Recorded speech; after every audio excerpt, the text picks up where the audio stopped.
আচ্ছা, তোমরা কি বলতে পারো কোন জিনিস মানুষকে বেশি বেশি জান্নাতের দিকে নিয়ে যায়? কোন আমল মানুষকে বেশি বেশি জান্নাতের দিকে নিয়ে যায়? তোমরা কি কেউ বলতে পারবে? তো কেউ বললো না। তো রাসূল সাল্লাল্লাহু আলাইহি ওয়াসাল্লাম বলছেন যে ওয়ালা তাকওয়াল্লাহ ওয়া হুসনুল খুলুক। পৃথিবীতে এমন আমল আছে যে আমল মানুষকে বেশি বেশি জান্নাতের দিকে নিয়ে যায়। আমলটা কি? তাকওয়াল্লাহ, আল্লাহর ভয়। যে ব্যক্তি আল্লাহকে ভয় করে, এই আমলটা অনেক বড় আমল। এই আমলটা দেখা যায় না, এই আমলটা হচ্ছে অন্তরের আমল, আল্লাহর ভয়। এই আমল মানুষকে বেশি বেশি জান্নাতের দিকে নিয়ে যায়। দ্বিতীয় নম্বর কি?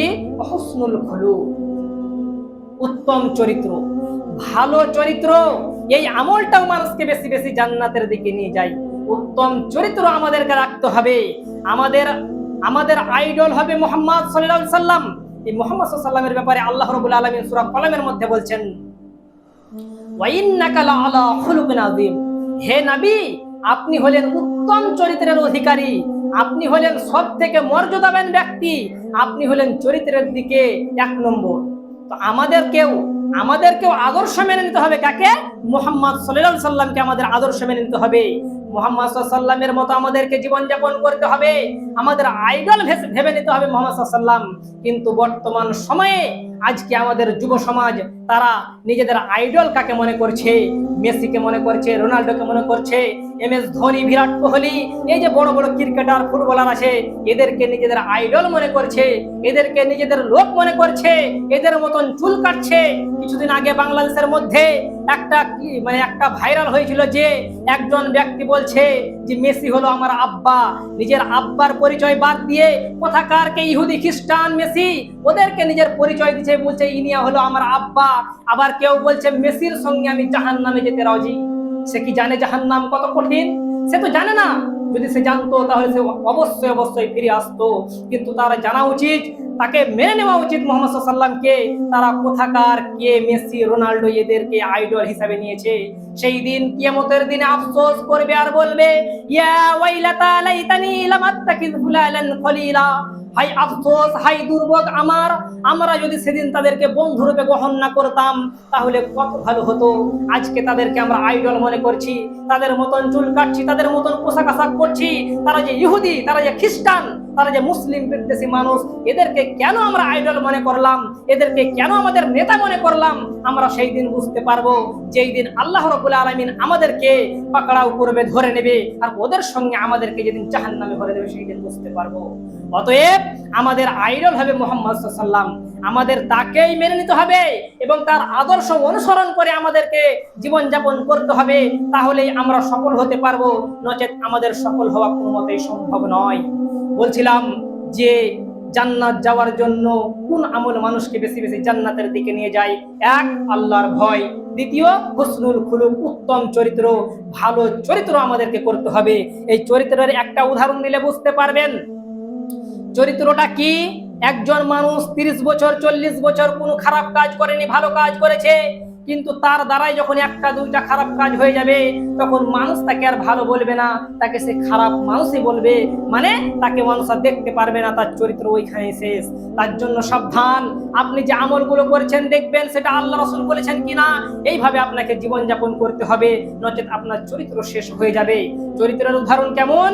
যেমন টিউবের ভিতরে হাওয়া যেমন, তেমনই চরিত্রের উদাহরণটা হচ্ছে এই হাওয়া যেমন একটা লিক খুঁজলে যেমন হাওয়াটা বের হয়ে যায়, তেমন মানুষের জীবনে যদি একটা অন্যায় কাজ চলে আসে, তার 40 বছর 50 বছরের জীবনের যে ভালো কাজ সবগুলো শেষ হয়ে যাবে। ওই একটা লিক যেমন পুরো টিউবটাকে নষ্ট করে দিল, তেমন একজন মানুষের আমল, ইবাদত সবকিছুকে নষ্ট করে দেবে।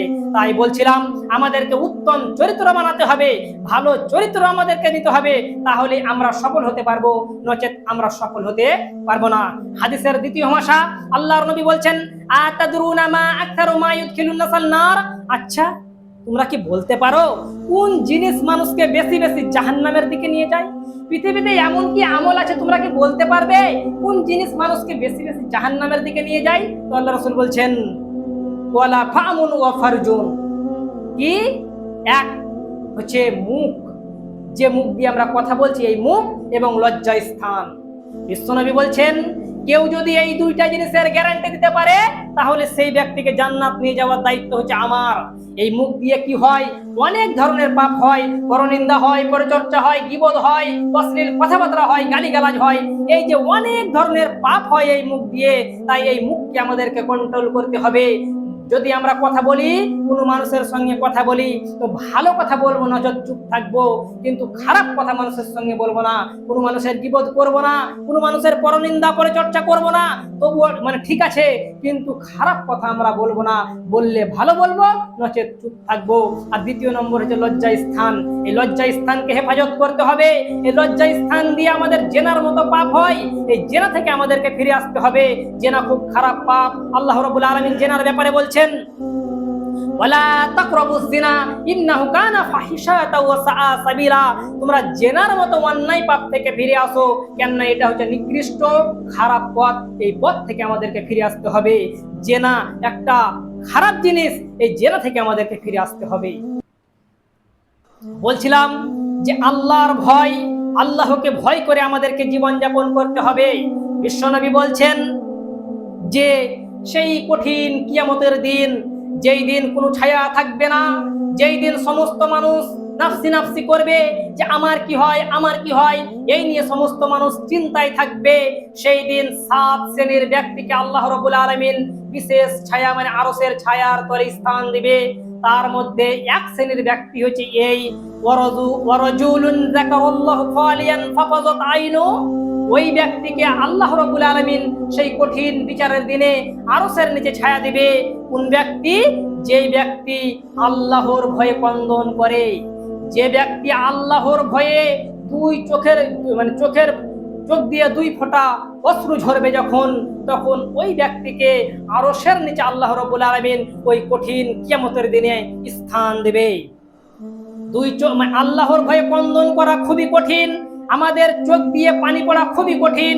কিন্তু আপনি যখন রাত্রি 12টার সময় ঘুম থেকে উঠবেন, 2 রাকাত তাহাজ্জুদের সালাত আদায় করার পর আপনি যখন আল্লাহকে বলবেন আমি এই পাপ করেছি, ওই পাপ করেছি, দেখবেন আস্তে আস্তে আস্তে আস্তে আস্তে আপনার চোখের 2 পাশ দিয়ে অশ্রু ঝরতে শুরু করবে।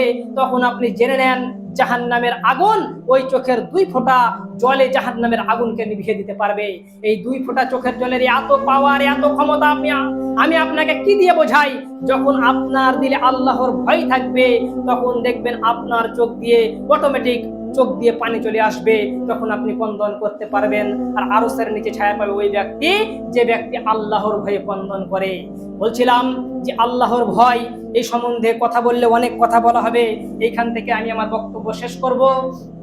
তার আগে মহান রব্বুল আলামিনের কাছে দোয়া, আমরা যারা এখন পর্যন্ত 5 ওয়াক্তের সালাত আদায় করতে পারছি না, হে আল্লাহ আমরা যাতে প্রত্যেকেই 5 ওয়াক্তের সালাত আদায় করতে পারি। হে আল্লাহ আমরা যারা এখন পর্যন্ত